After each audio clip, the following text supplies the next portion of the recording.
he's still present in my mind, so it's hard to refer to him in the past tense. But if you Google or you go to YouTube and you put in Austin Writers Roulette plus Brian Grosz, his first name was spelled with an I-A and then Grosz, G-R-O-S-Z. You can watch him and hear that very distinctive voice. But like I said, not going to make Hope do the voice. Thank you so much for reading for him.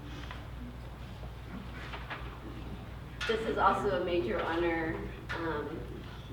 Brian was a big supporter of mine, and I will always forever remember that laugh that simultaneously made me feel accepted and comforted and challenged at a very deep level. So I was trying to decide which one to do, and I've decided on the one that's Christmas 2014. It was cold, wet, and gray. That describes the sky, the sidewalk that reflected it, and also the faces I saw on passing strangers. I walked 4 blocks in Brooklyn and bumped into 10 people whose faces lit up and they all said, "Joby, you look good." I feel good.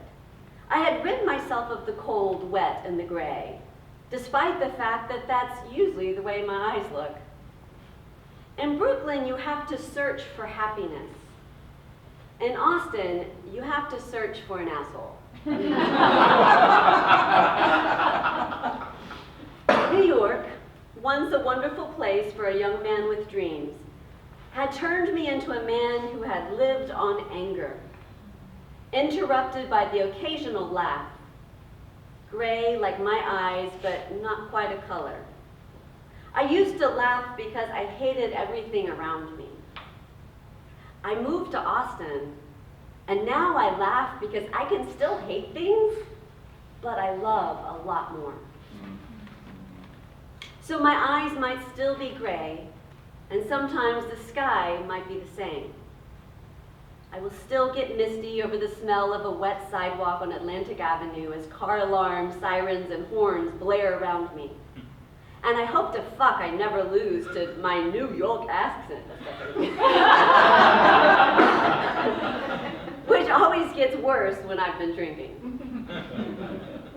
The sadness I saw on the faces of those on the street that day in Brooklyn was intense, and I instinctively wanted to make my face look the same.